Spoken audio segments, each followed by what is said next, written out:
or Get Tough is the title of his new book. Motivational speaker and author Steve Siebold is here to explain his in-your-face approach to weight loss. Thanks for joining us this morning, Steve. Thanks for having me. I've been looking forward to this interview all morning because I have a copy of your book here right now, and it's got a picture of a graveyard on the back. A lot of people have called this book, frankly, disturbing. One of the chapters starts out calling fat people liars. Some people may look at it as mean. You say it's motivational. Can you explain? Well, fat people are liars, and I'm a former fat person, so I get this. We lie to ourselves, we lie to other people about what we're eating, and we're delusional, and that's why we get fat. It's one of the biggest reasons we get fat. And you say in this book there's 101 differences in thinking between fat people and fit people. Can you give us a couple of those differences? Sure. One is the big pervasive idea is that diets don't work. Diets do work. Health clubs work. Only if you go to them or you follow them, right? You have to actually do the diet to make it work. There are many great diets, like there are many great health clubs, but you have to actually do something to make it work. So diets work perfectly. People don't work sometimes, and that's why they get fat. And what else? What are some other tips?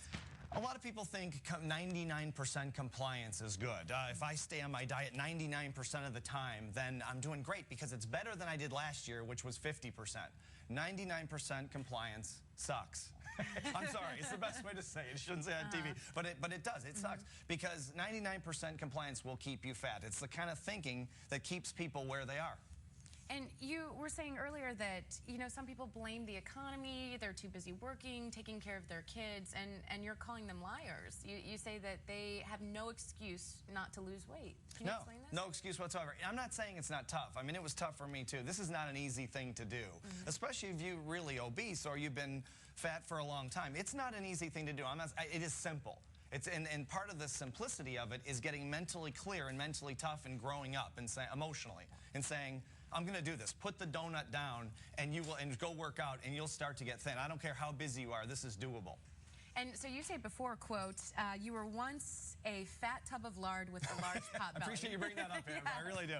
No, sorry about that, Steve. I just had to bring it up because it was interesting. I mean, that's a unique way to describe yourself, a strong usage of words. And can you explain that for us? Well, I was an athlete my whole life, and all of a sudden I became a speaker, went on the road, and this is my excuse. See, this is my lying to myself. I'm in airports and hotels and all that, cabs and eating on the road and all that, and I didn't pay attention, and I was 40 pounds overweight, and it was a real problem. I mean, I looked bad. I mean, I remember looking in the mirror thinking, this is not me.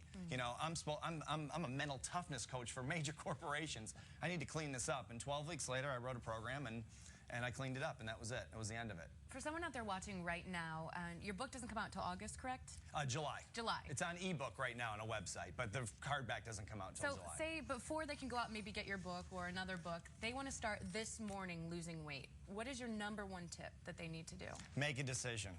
Make a decision right now that you're going to do this, and you're not going to hold back. You're not going to let yourself fall into any traps of the masses, of what we call middle-class thinking, which is the way the average person thinks. Don't fall into the trap. Get tough, grow up emotionally, and make it work.